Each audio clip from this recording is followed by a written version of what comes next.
Merci, mettez-vous. Invoquons le Seigneur par la prière.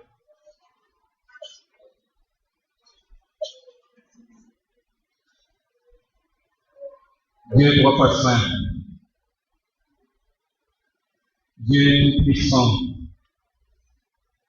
Père très bon et tout bon, qui répand sur ceux qui t'implorent ton esprit de bonne volonté et de supplication. Garde-nous, tandis que nous nous approchons de toi, de toute pudeur et de toute distraction nuisible. Et qu'avec des pensées pures et une affection réellement renouvelée, nous puissions t'adorer en esprit et en vérité, par Jésus-Christ, ton unique Fils, qui irait avec toi dans l'unité du Saint-Esprit, un seul Dieu, dans les siècles des siècles, que nous répétons, notre Père, qui est aux cieux, que ton nom soit sanctifié, que ton règne vienne, que ta volonté soit faite sur la terre comme au ciel. Donne-nous aujourd'hui notre pain quotidien. Pardonne nos péchés comme aussi nous pardonnons à ceux nos autres pensées, et ne nous invite pas dans la tentation, mais Seigneur, délivre-nous du malin, car c'est à toi qu'appartiennent le règne, la puissance et la gloire au siècle des siècles.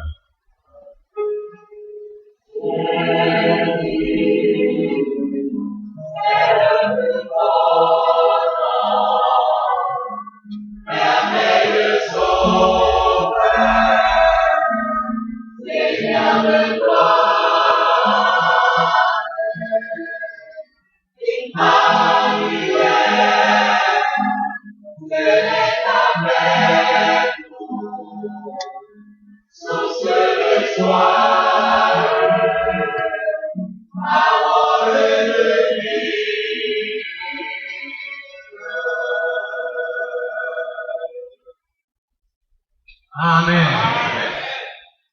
Nous allons lire alternativement et debout les psaumes 92 et 93.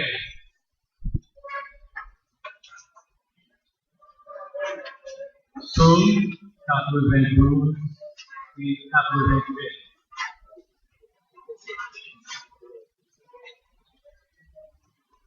Il est beau de louer l'Éternel et de célébrer ton nom au Très-Haut.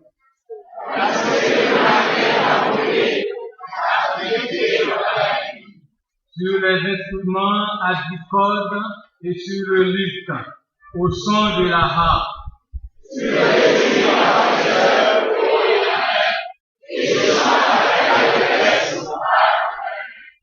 Que tes œuvres sont grandes, ô Éternel, que tes pensées sont profondes.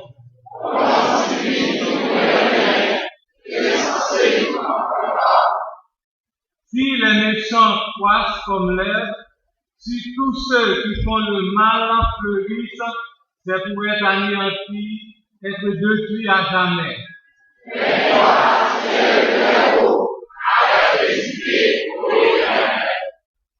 Car voici tes ennemis, ô Éternel, car voici tes ennemis périssent, tous ceux qui font le mal sont dispersés.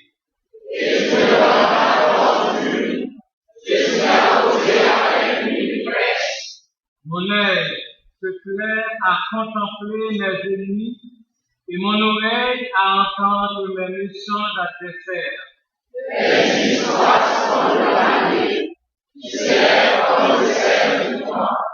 Plantés dans la maison de l'Éternel, ils prospèrent dans les parvis de notre Dieu.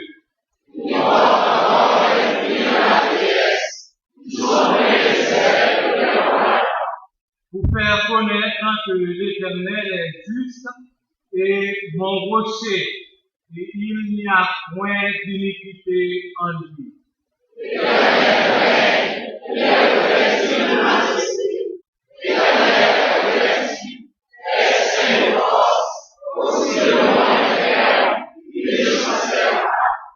Son trône est établi dans les temps anciens, tu existes de toute éternité.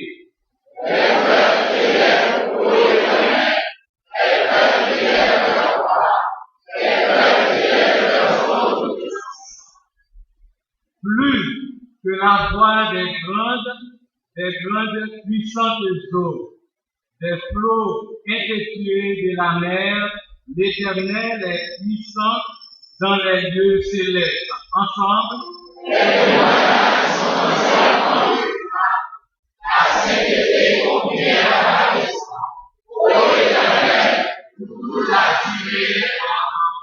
Amen.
La seconde lecture de la parole de Dieu sera faite dans le livre des Actes des Apôtres, chapitre 9, les versets 1 à 22. Cette lecture sera conduite par le pasteur Clarence Célestin.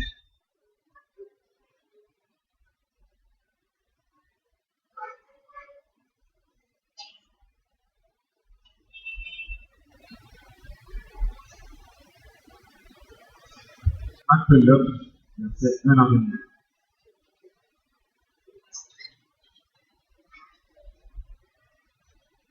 Cependant, Saul, respirant encore la menace et le meurtre contre les disciples du Seigneur, se rendit chez le souverain sacrificateur et lui demanda des lettres pour les synagogues de Damas, afin que, s'il trouvait les partisans de la nouvelle doctrine, hommes ou femmes, il les amène liés à Jérusalem.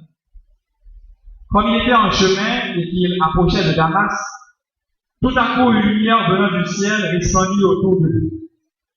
Il tomba par terre et il entendit une voix qui lui disait « Saul, Saul, pourquoi me persécutes-tu » Il répondit « Qui es-tu, Seigneur » Et le Seigneur dit « Je suis Jésus que tu persécutes.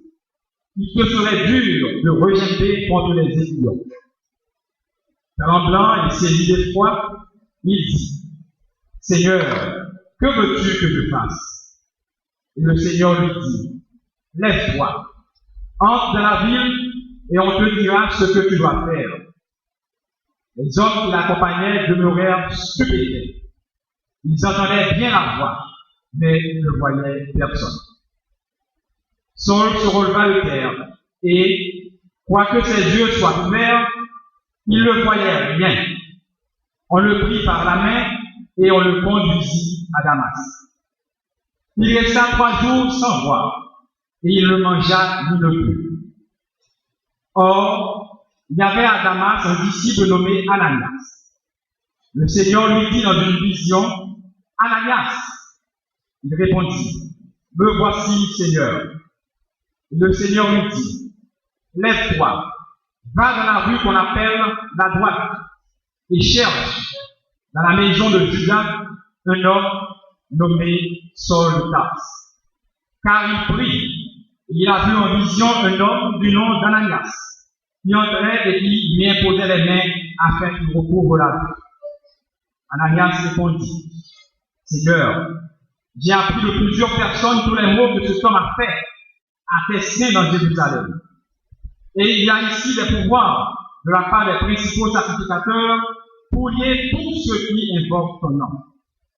Mais le Seigneur lui dit, va, car cet homme est un instrument que j'ai choisi pour porter mon nom devant les nations, devant les rois et devant les fils d'Israël.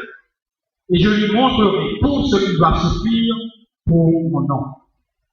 Ananias sortit, et lorsqu'il fut arrivé dans la maison, il imposa les mains à Saul en disant, Saul, mon frère, le Seigneur Jésus qui t'est apparu sur le chemin par lequel tu venais, m'a envoyé pour que tu recouvres la vue et que tu sois rempli du Saint-Esprit. Au même instant, il tomba de ses yeux comme des écailles et il recouvra la vue. Il se leva et fut baptisé. Et après qu'il eut pris de la nourriture, les forces lui revinrent. Saul resta quelques jours avec les disciples qui étaient à Damas. Et aussitôt, il prêcha dans les synagogues que Jésus est le Fils de Dieu. Tous ceux qui l'entendaient étaient dans l'étonnement et disaient, n'est-ce pas celui qui persécutait à Jérusalem ceux qui invoquent ce nom? Et n'est-il pas venu ici pour les emmener liés devant les tribunaux, devant les principaux sacrificateurs? Cependant, Saul se fortifiait de plus en plus et il confondait les Juifs qui habitaient Damas, démontrant que Jésus est le Christ. Que Dieu les bénisse cette portion de l'écriture pour notre édification. Et maintenant, vous allez entendre la chorale Petit Corps de Jeune dans son premier numéro.